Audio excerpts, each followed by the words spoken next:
Hey everybody, it's Crym, and today I will be doing a voiceover walkthrough tutorial of how I drew this handsome man named Dabi from My Hero Academia, as we all know.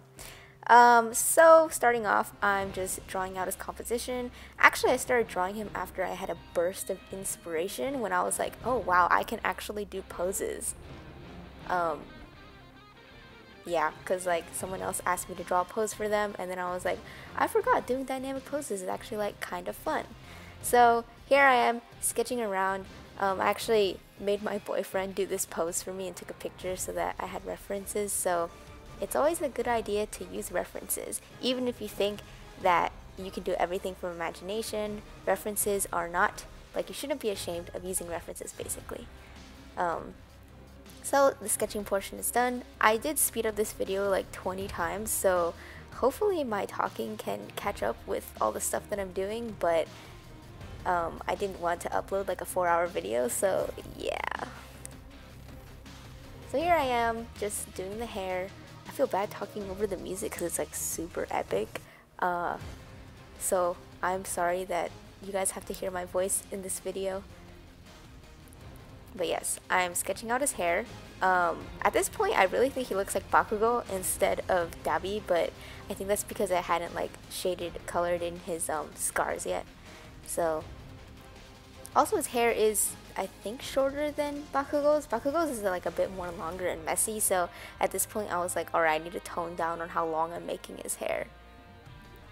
And so I'm continuing to do line art. I like to do my line art with the same brush that I actually sketch with. I actually use Jing's Sketches free brush pack. I don't know if they're still free, but I can link him in the description if I find it. But yeah, I use a brush called Clean Sketch from him, I believe. It's like a little bit of a fuzzy brush, and it responds pretty well to pressure sensitivity, so I'm able to make like pretty nice dynamic lines with it, which is why I enjoy using it for both my sketching and my line art.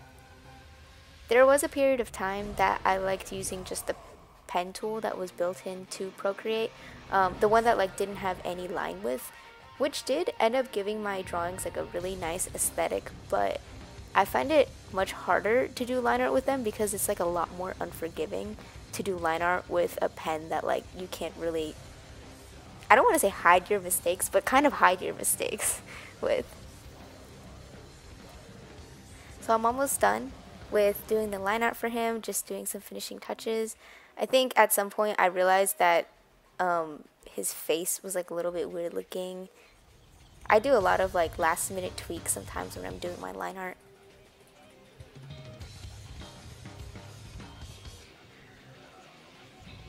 Yep, drawing in all his scars.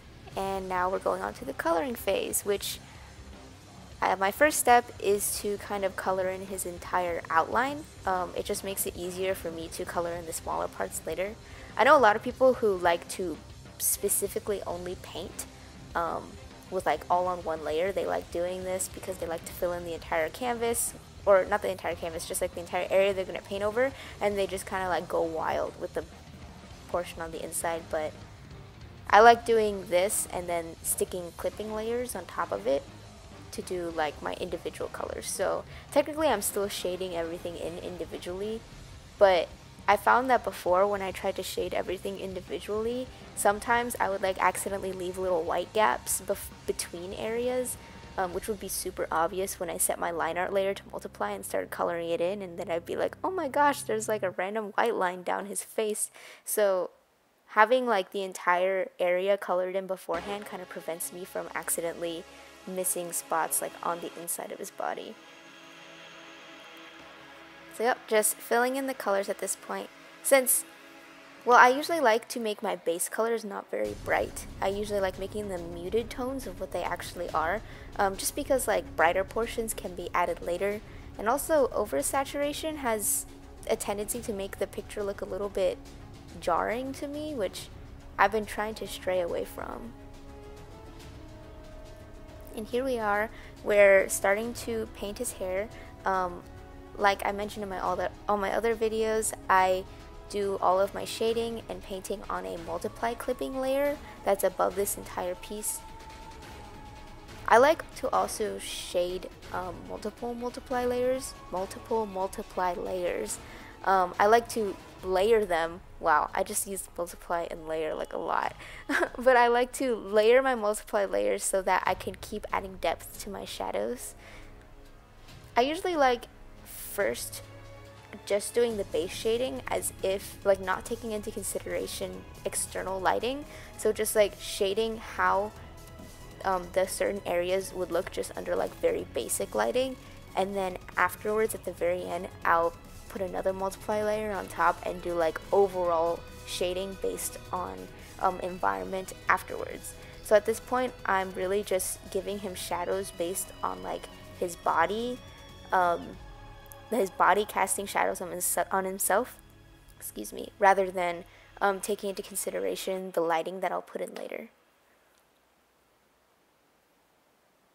And for shadow tones, I usually like going between like purples and blues and reds. For skin, I like using warmer colors because I don't want him to look dead, but you will notice that I did put a little bit of blue tones in his shadows as well for his skin, but I don't limit it just to blue tones.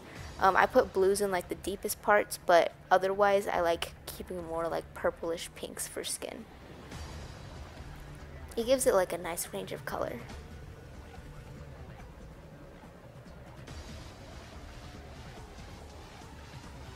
I also like going to the base layer of each color. So like I have my hair's color on a specific layer and like his jacket's color on a specific layer. After I shade, I like to actually use an airbrush tool and kind of change up the colors on the base layer. And since I've already done all the shading on a multiply layer, you can kind of see how the base colors can like change with the multiply colors, and sometimes you get like a really cool effect. So I just played around with that. Also, this is the part, so like when I shade clothes, I really have no idea what I'm doing. Like I really just draw random blobs, and sometimes they look good and sometimes they don't. So a lot of times I'll draw a blob and I'll erase it and be like, oh, this blob could look like a little more blobby in this place. Yeah, that's literally how I do folds in clothes. So if you're wondering how I do it, or you're like, oh wow, these folds look so good, just draw random blobs and it'll look good eventually. That's my game plan for most of these drawings.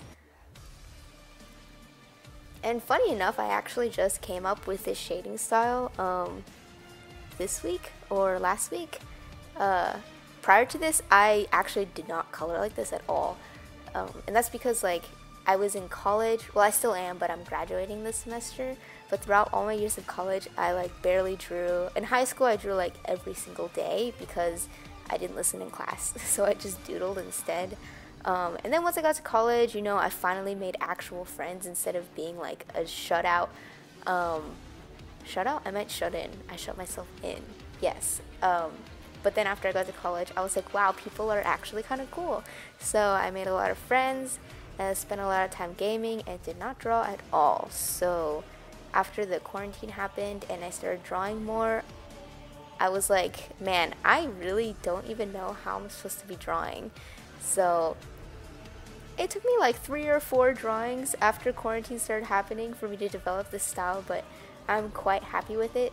So for all of you guys who are kind of looking for what style you should do, or kind of lost about style, which I was for basically my entire life, just keep trying different things until you find something you vibe with. Like I totally vibe with my current style. I think it looks really good.